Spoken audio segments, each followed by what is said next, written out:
করে হ্যাঁ দোকানকে কেন্দ্র করে সেটা নিয়ে ঘটনাটা এরা মনে মনে বাড়াইছে দোকানটা মানে বাড়াইছে কারা? বাড়াইছে আমাদের বাদিরা মধ্যে। আচ্ছা, এরা বড় গোষ্ঠী এরা। বড় গোষ্ঠী। জি। আচ্ছা, জুবাইর যে উনি কোন পক্ষে? জুবাইল ইসলামের এই আমরা ছোট গোষ্ঠী। ছোট গোষ্ঠী। জি। ওর সাথে ঝামেলাটা মূলত ওর সাথে ঝামেলাটা হেমাদেশ জয়নাল আর আমার মধ্যে কেউ নাই, আমরা সবাই একসাথে।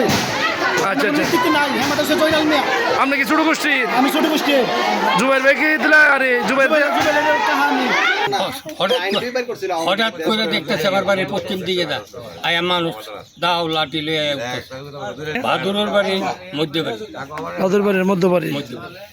আমার বাড়িতে তো বাড়িতে ছিলাম দাঁড়া দিচ্ছি আর এইটাই গেছে গায়ে গেছে আমার ছেলেরা হেরা খুব মারছে গায়ে দিচ্ছে আমি তো দেখি আমার ছেলেরা হেরা গাই মারছে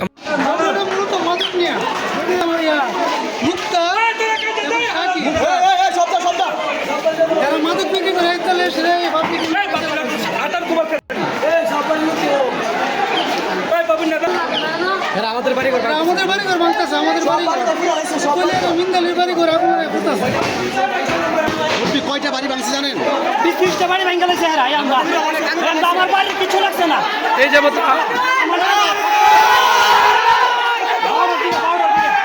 আহত কজন হয়েছে? আহত হয়েছে 20-30 জন আহত হয়েছে, একজন মরে গেছে।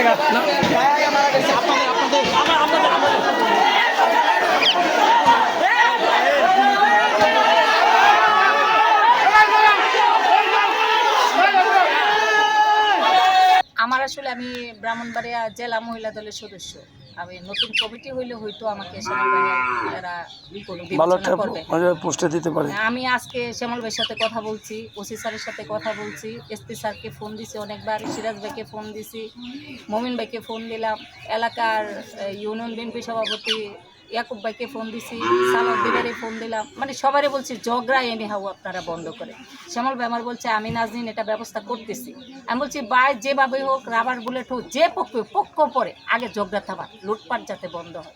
এখানে তো নারীরা একদম হ্যাঁ যে অ্যাডভোকেট আলামিনের বাড়ির ফ্রিজের মাংস থেকে আরম্ভ করে ঘরে যা ছিল সব নিয়ে গেছে। উনি তো অ্যাডভোকেট মানে এলাকায় থাকে না, ওনার সাথে এত খুব কেন? এটা হ্যাঁ কাম হইটা আপনার লোক কাজ নাই, আপনার বাড়ির মাল আছে হ্যাঁ গুলমাল লাগাই দিয়ে আপনার বাড়ির মাল সকলটা নিব এটা আর পেশা।